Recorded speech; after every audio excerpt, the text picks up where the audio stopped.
Hello, I'm India, and if you're new here, hi, and if you're not, welcome back. So just like an original thing, I've actually got a cold at the moment, so if my voice sounds a bit weird, that's why. I'm also filming all these in December and like the early bit of January, so I've got videos ready to upload all the way until I think it's like June the 15th, because our exam will finish on June the 14th.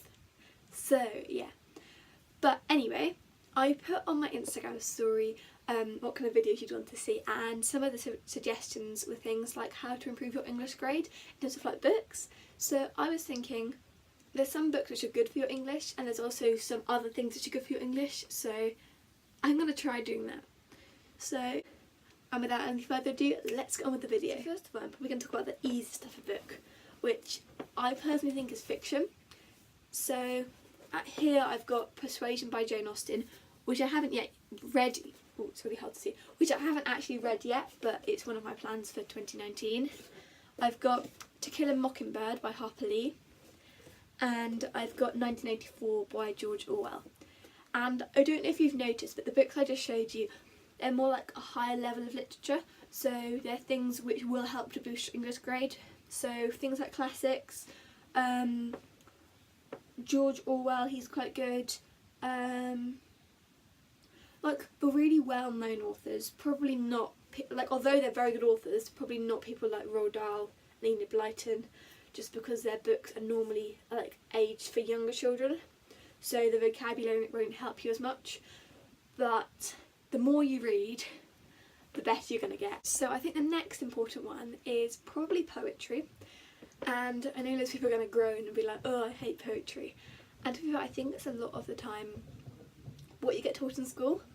Because I think because you do it so many times, you have to analyse everything, you can't actually just appreciate the true beauty of poetry. Reading some poems regularly, maybe like a couple of times a week, is really good. So, oh, my hair's got caught. So, a couple of poetry books I like is this one, which is The Nation's Favourite Poems. So this has got like daffodils in, it's got like Please Miss Butler, warnings. This is a really good one.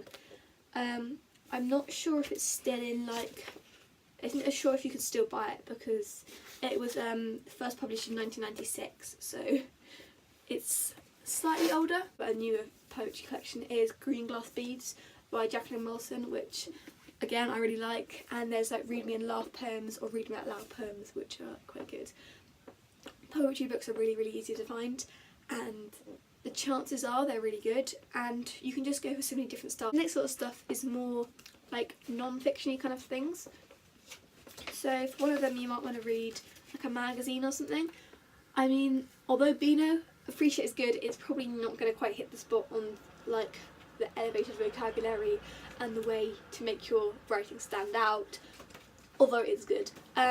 So try to find something which has like a few more interesting things. So like this is about animals, and it has like lots of like interesting descriptions of what the animal's like, and different variations of sentence starters, which is really helpful for you. The thing which would also help with your language paper too is reading some newspapers. I quite like to read them when I'm eating my breakfast, since I'm normally the only person downstairs. But just trying to incorporate some things like this into your everyday is really useful. So I'd go to aim for, I think they're broadsheet newspapers, because they're like a more like higher intellectual standards. So there's things like the Times, the Guardian, I think the Independent's one as well, and like those kind of newspapers. I'd advise going on the Guardian website and looking at the opinion pieces, because there's sure to be something that's going to interest you. And if you can read some of those and highlight the bits that you find interesting, that's going to really help you, especially in language paper too, because it's just the like targeted stuff, because you've got to write in an opinion like based persuasive way. So yeah, that's basically it. So I hope you've enjoyed this video, and I hope it's been of use to you, because I know personally I need to read a lot more non-fiction in 2019, because I love fiction but I'm missing out a bit on the non-fiction side. Another thing, although I didn't talk about it in the video, is just try and read some short stories, since that's going to help you with language paper 1. So I hope you've enjoyed the video and found it useful.